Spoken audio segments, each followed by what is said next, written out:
Bonjour à tous, nous poursuivons avec la 4e Mishnah du premier Pérek. Notre Mishnah poursuit avec le dinim de Onat HaMaasrot, que nous avons vu que les légumes, même lorsqu'ils sont tout petits, ils sont mangeables.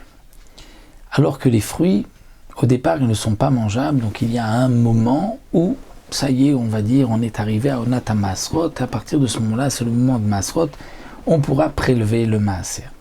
La Mishnah nous dit, Bayarak, concernant le légume, il y a 4 sortes de légumes où l'obligation de prélèvement est aussi bien s'ils sont petits que grands. Et nous avons 2 fruits qui ont le même dîne que ces légumes-là.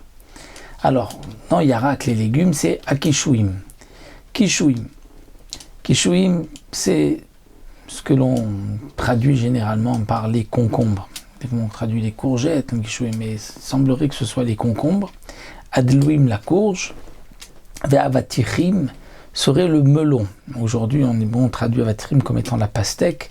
Non, il s'agirait du melon. Ve'amelafefonot, c'est peut-être donc la pastèque, bien qu'aujourd'hui, melafefon, on traduit par le concombre.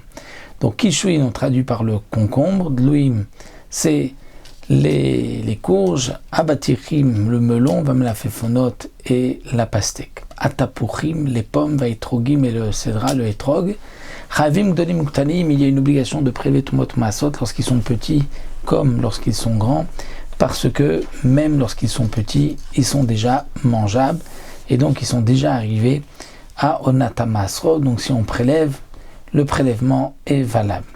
Rabbi Shimon Poter et Etrogim Bikotnam, Rabbi Shimon dit non, les Etrogim lorsqu'ils sont petits, on ne peut pas encore les manger. Lorsqu'ils sont petits, il n'y a pas d'obligation de Tumot Maasrot. La Mishnah poursuit, nous avons 2 variétés d'amandes. Il y a des amandes amères et des amandes douces. Alors les amandes amères se mangent lorsqu'elles sont petites et lorsqu'elles sont plus grosses, elles ne se mangent plus, elles sont trop amères. Et les amandes douces, c'est le contraire. Lorsqu'elles sont petites, elles ne se mangent pas, lorsqu'elles sont plus grandes, elles se mangent. Alors la Mishnah nous dit, la taille des amandes amères qui ont une obligation de Maasrot Achaya, donc c'est lorsqu'elles sont petites, et bien cette même taille-là, Patour Bemitukim, pour les amandes douces sont Patour, parce que les amandes douces ne se mangent pas lorsqu'elles sont petites. Et le contraire, Bemitukim, Patour Bemarim.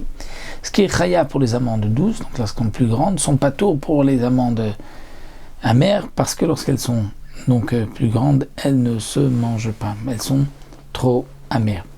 Donc la Mishnah fait la différence entre les amandes amères et les amandes douces. En tout cas, nous avons vu le din de Onat HaMaasrot pour les fruits mentionnés dans ces Mishnayot. Il y a un moment où le fruit devient mûr et c'est là que commence l'obligation de Trumot ou Maasrot. Avant cela, si on a prélevé, le prélèvement n'est pas valable. Après cela, si on a prélevé, le prélèvement est valable.